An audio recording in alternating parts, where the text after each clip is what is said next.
Okay, good evening guys. So, natanggap ko na yung yung order kong drone kaya heto na siya. So, i-unbox na natin, tignan natin kung kompleto yung gadget natin. So heto na. I-unbox na natin. Ipupitin ko dito. Okay, so medyo okay naman. Tight yung pagkaka-package outside. So, tignan natin inside. Kung maganda rin na siya. See.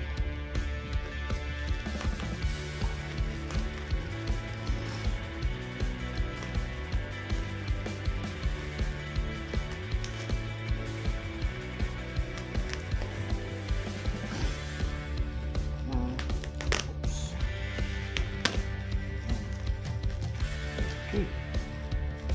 So, naka-pouch. Okay. Natin.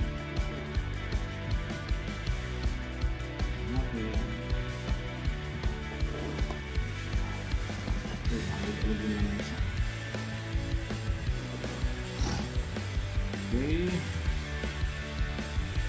Ano siya? Okay. So, ito yung drone natin. Napakagaan. Talagang plastic na plastic talaga siya. So, ayan. Malalaman natin. Okay. Ito yung kanyang controller. Medyo mabigat.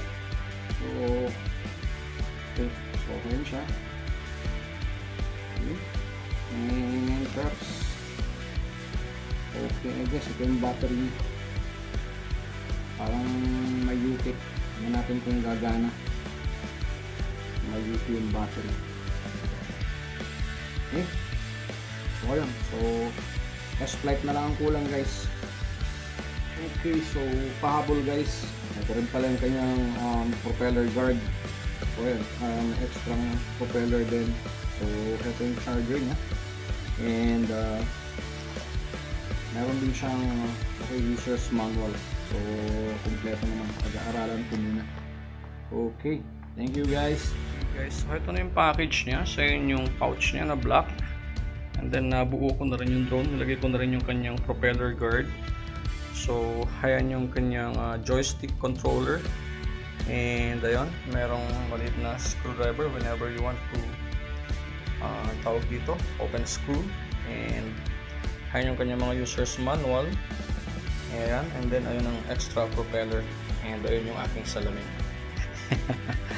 Okay, so the thing is very fragile siya masyado. Kailangan mo siyang ingatang mabuti, suportahan. Kasi parang sa kami mo pa lang mababali na siya. That's the downside of buying a very cheap drone. Anyways, for practice lang naman ito. Pag nasira siya, parang 1,000 rin lang naman yung nasira mo. Pero make sure na matututo ka out of 1,000.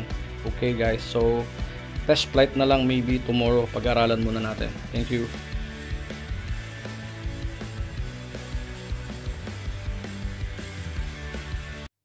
Okay guys, so try natin siyang i-start up kung talagang aandar ba to. So, on na natin yung drone.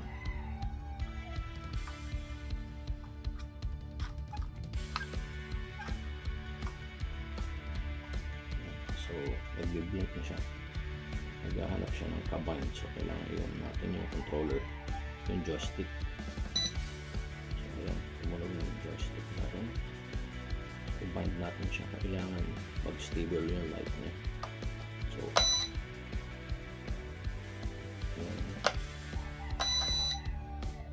ayan. So, stable na siya. Ngayon, try naman natin siyang start. Kung mag-start na ba yan.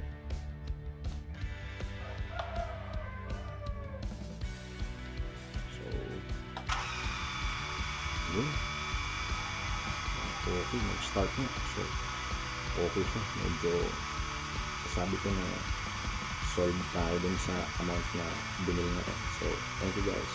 Off na natin.